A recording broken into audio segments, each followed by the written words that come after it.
happens, Bud Crawford, oh, absolutely. We'll be there, Stephen A. We'll see Bud Crawford and Canelo. And I want to see that fight. But I would rather see him fight Benavidez. I agree with you. Landing punches, like just the whole stat.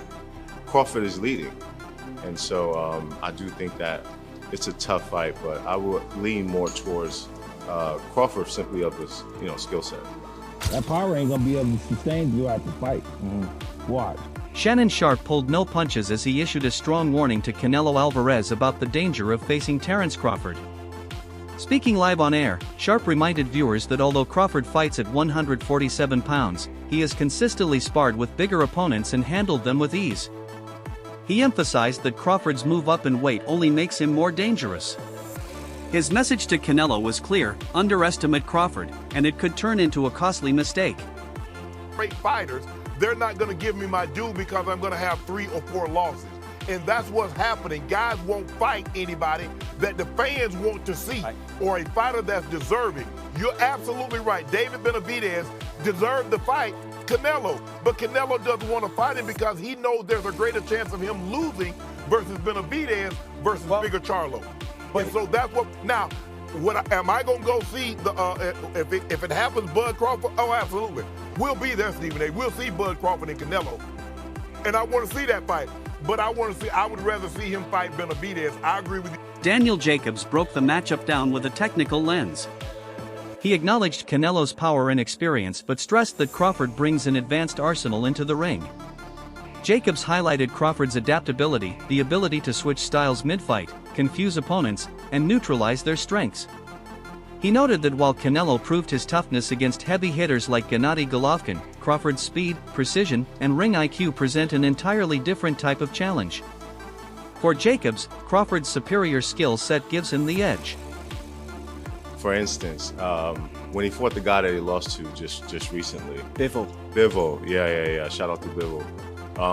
He wasn't really able to find that niche there, but in spurts you can see him adapting, right? And so the biggest difference between Bivol and Crawford is the size difference in the power. Even though Bivol was an ultimate boxer, he still was able to keep him off him with the sheer power and strength. But with Crawford, I think that it'll be challenging for Canelo to get around the skill set, but it wouldn't be challenging for him to be able to endure the pain. And so that's what Canelo, because the mindset too is, if you can't hurt me, no matter what you do, I'm going to keep coming forward. So if Canelo can adapt that mindset, take the shots, because he's going to be throwing, and if you look at the stats too, in terms of punch output, in terms of landing punches, like just the whole stat, Crawford is leading. And so I do think that it's a tough fight, but I would lean more towards Crawford simply of his skill set. Is this the biggest fight for his legacy? If obviously he wins, I think yes. Yeah. I think it would be the biggest win. But given the fact that a lot of people I think expect Canelo to win because of the weight, where do you rank this in comparison to that huge fight with Errol Spence? So if Canelo wins, it would be one of his most top tier wins. But it would also be expected, so I don't know if it would take the umph off of it, rather the other way around, because of the size difference and what all Canelo has been accomplishing for the last however many years. Victor Oladipo explained what makes Crawford unique: his ability to inflict damage without relying purely on brute strength. He argued that Crawford's timing and accuracy allow him to land shots opponents never see coming, which makes them far more punishing. Oladipo believes this is exactly why Crawford can outmaneuver Canelo. Unlike brawlers who get dragged into slugfests, Crawford remains patient, disciplined, and calculated. This mix of intelligence and efficiency is why Oladipo favors Crawford in the matchup. Put that pressure on himself. He's done what no one's ever done before. 2-time undisputed world champion. So why not just enjoy? But obviously you want to go for that next challenge. Now for him, he wants to go for that Canelo. I would advise him not to go for that. But if he's the man and he knows how good he is himself. So I can't really say to him that do this or do that. So really, he believes in his skills. He feels he believes in his skill. We can't answer for him. We let him go and do it. You know what I'm saying? and we all might be wrong. He might be even stronger than Canelo. He might pack the weight on well. That he might do really well in there. So look, You fought them both. Like, what are the differences between them? Obviously, it's way. Canelo's strong and he's easily hit. Very easily hit, very easily. Yeah. Compared to when I fought against Crawford, I couldn't even hit clean. Yeah. So really, that's the difference. And they both hit hard because, and you can see the strength. You know, when I was fighting against Crawford, I didn't think Crawford was that strong, but when he kind of moved me around a little bit, he is very strong as well. So look, yeah. But why does he need to give that much away? He's pound for pound #1 in the world. Why does he have to go up and fight Canelo? I don't prove anything. Canelo would say payday, but Crawford wants to be 3-time undisputed. And if he does that, oh my goodness. I mean, that'll be unreal. But look, if he believes in himself, yes, go for it. But don't do it if he's got second thoughts. If he's got second thoughts, don't do it. If he has to be 100% confident, and listen, I'll even go and help him for that if I have to. You know what I mean? Because look, I love Crawford. I think he's a lovely guy. Because I got to know him when I trained with him, away from the boxing ring, away from boxing, and the guy's he's a diamond. You know what I mean? So if I can help him in any way, I'd love to do that. But look, but if I was him, just enjoy what you've got now, and don't take no risks. I think you just got to watch the Bivol blueprint, the in and out. I mean, a lot of fighters getting stick now for being runners, Tom and Jerry and whatnot. Let's stick to what you're good at. Bozy Ennis praised Crawford's efficiency, noting that every punch he throws has a purpose. Unlike fighters who waste energy on unnecessary shots, Crawford carefully calculates his strikes. Ennis stressed that this discipline reflects Crawford's high ring IQ, helping him conserve energy while maximizing accuracy and impact. Over long fights, this makes him extremely dangerous, as he maintains stamina while steadily breaking opponents down. Against a seasoned veteran like Canelo, Ennis believes this control could prove decisive. Terence, though, people don't understand. He can box and he's smart. Yes. He don't waste no punches, man. He don't waste no punches. And he's really smart, man, when it comes to that boxing game. But it was me and I'm training him. Yeah. I would have him frustrating Canelo. What I would do with him, I would hit him with some good shots, combination shots, because you know, Canelo got to be set to throw punches. That's right. That's right. You know what I mean? If Crawford boxing move, he don't like nobody to boxing move. And that's what I think Crawford's going to do. And Diego Pacheco offered a balanced take, outlining both fighters' paths to victory. He explained that Crawford's sharp technique and defensive awareness make him more likely to win on points over 12 rounds rather than stop a durable fighter like Canelo. On the other hand, he acknowledged Canelo's immense power, especially to the body, which gives him the chance to score a knockout if he lands cleanly. For Pacheco, the fight comes down to who controls the pace, Crawford with distance and combinations, or Canelo with pressure and power. Your thoughts on that Canelo versus Crawford fight? How do you see that fight going, and what's your prediction? That's a very, very good fight. You know, two great fighters. I grew up admiring them my whole life, you know, so I'm excited for that fight. I think Crawford is a hell of a fighter. You know, if it goes the distance, he might be able to get that decision win. But I think if there's a knockout, then it might be Canelo who's getting the knockout win. But I'm ready to watch the fight. You know, I'm going to be a big fan that night, and just be rooting for both guys. You know, they're both great fighters. Ade Oladipo reflected on Canelo's career arc, noting that while he remains elite, he is no longer the unstoppable force he once appeared to be.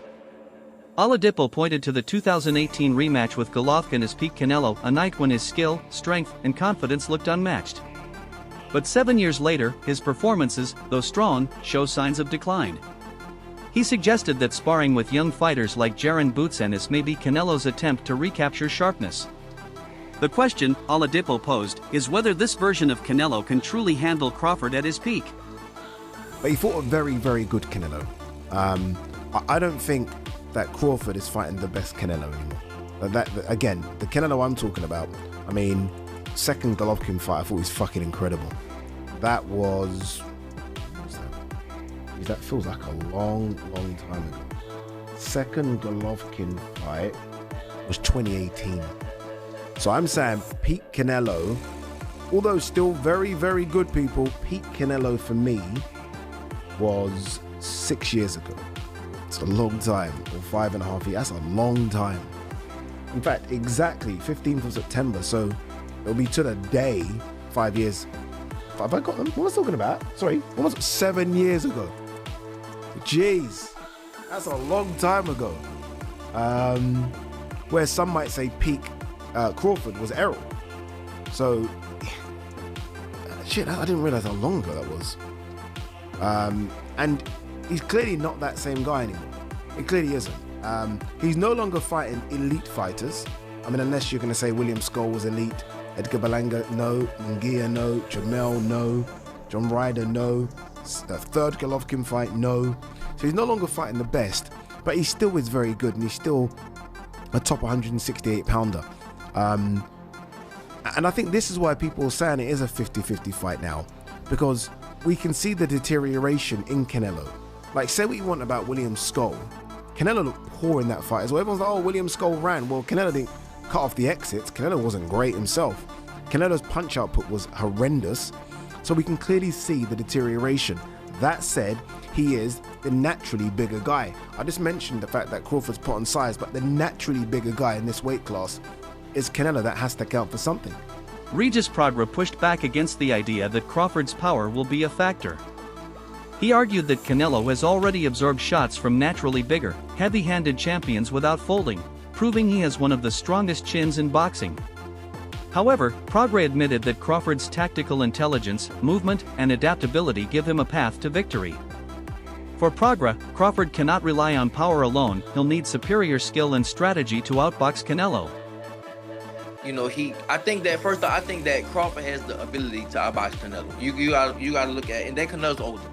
Crawford has the ability, but he's small, you know, and he can look bigger Crawford could look bigger in the weigh-ins and all that stuff, but it's always the difference. When you get that fight with somebody, you can tell. Same thing with Jamel. Jamel fought him, the twin, he fought Crawford, and in all the stuff, the weigh-ins and the press conference, Jamel looked like the bigger man. You know, his head, his neck, everything looked bigger, but when they got in the fight, you can tell. You can see who really was the bigger man, and I think that's the same thing. Crawford is putting on weight, but it's not weight. Like Canelo had the weight already. He doesn't have to put on muscle. He doesn't have to do that. He's already big like that. But I think that Crawford does have the style. He does have the style to beat him. If you look at the people that beat him or gave him troubles, Irislan, De Lara, Austin Trout, Floyd, and Bivol, you know, they gave him trouble and stuff like that. And Skull moves around a little bit too. So I think that Crawford has that. But I don't know how Crawford is gonna respond when he gets hit. Same thing with Jamel. Jamel was undisputed at 154, and Canelo hit him and shit. Jamel was like, hell no. Jamel took a knee, you know. So it's a big difference. And Crawford had that one fight at 154, and he didn't, you know, Madrimov would touch him up a little bit. And this is nowhere close to Madrimov. You talk about Canelo. Now if it was just another bigger guy, I would go with Crawford. But you talk about this might be. I mean, people might kill me for it, but well, not really, but this might be the best Mexican fighter ever. One of them, at least, right? You talk about Canelo and Crawford going up against him. So the only thing they have, but I would say the only thing he has going for him is he's a skillful fighter, and Canelo is old. Crawford's trainer emphasized conditioning as the key factor. He noted that if Canelo slows down in the later rounds, Crawford will capitalize with his superior speed and stamina. Known for turning up the pressure once opponents begin to fade, Crawford's quick counters and defensive sharpness punish any drop in energy. The trainer warned that against a fighter like Crawford, losing even half a step can be costly, putting pressure on Canelo to maintain pace from start to finish. Throughout the fight, watch. And he usually slows down between 6 and 7. When you slow down, that's a fucking wrap. That's what you've been seeing in these last couple fights from him? I mean, yeah. Fuck yeah. I done seen him slow down, going into the later rounds, and I done seen his ass get outboxed. Brian McIntyre, and I will say this openly, is one of the best trainers in boxing. He absolutely knows his job, and I know he knows his job better than I know his job. So take my observation with a grain of salt. However, sometimes I get these things right, and I think that Brian McIntyre is making a miscalculation. Now, what do I mean? He basically said that one of the biggest advantages that Terence Crawford has over Canelo Álvarez is that Canelo Álvarez slows down.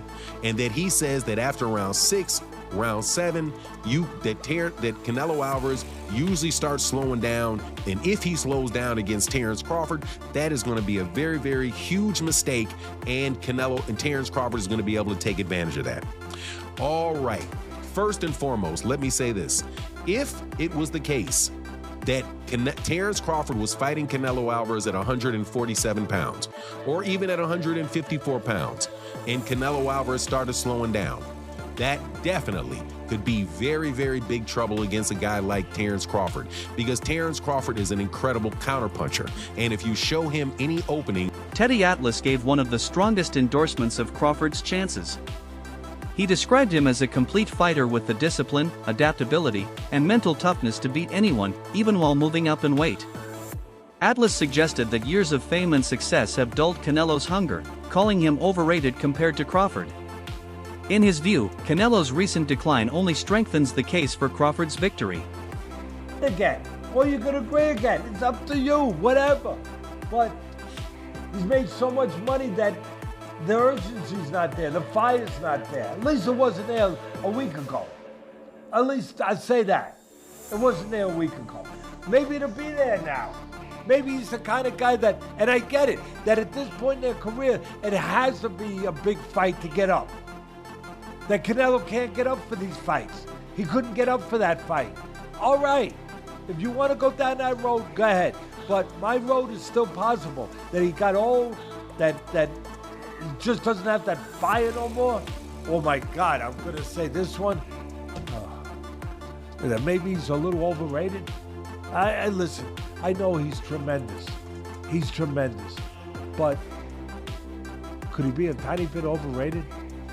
If you look at some of his biggest fights, the fights where you had to be great to win, that you fought great fighters or near great fighters, you know, you can make the argument that he lost the first Triple G. Jose Vargas Jr., who has sparred with Crawford, provided an insider's perspective. He acknowledged Crawford's sharpness and accuracy but questioned whether his punches carry enough weight to trouble someone as durable as Canelo. Vargas reminded that Álvarez has withstood punishment from naturally larger punchers like Golovkin and Kovalev. Still, he conceded that Crawford's timing, consistency, and ability to disrupt rhythm could frustrate Canelo and allow him to win rounds. While Vargas doubts Crawford will hurt Canelo, he believes the fight could be competitive and possibly decided on points. But Crawford, what work is left? What else is going to be done in camp? You know, all we're doing is putting the final touches. I mean, I've been sparring Ron Ellis. I mean, this guy is a dog, bro. He's been getting me ready. I mean, he's been Canelo's sparring partner. Shout out to my guy Ron, man. He comes, tries to knock me out every single sparring. This guy fights at 68. Big dude, goes southpaw, and hits hard. So I know he fought Benavidez. So you know, he's a veteran, and he's doing veteran tactics in there where he's not letting me rest in the clinch. He's making me work every second of every round, and I got something for Callum. I got something for the whole boxing world, and you know, I feel you're just as good as your preparation, and we've been doing the road work. We've been doing the mountain work. I've been recovering hard. I've been getting my rest. You know, I haven't been drinking no dark sodas, bro. That wraps up today's video. Stay tuned for more coverage. Until next time.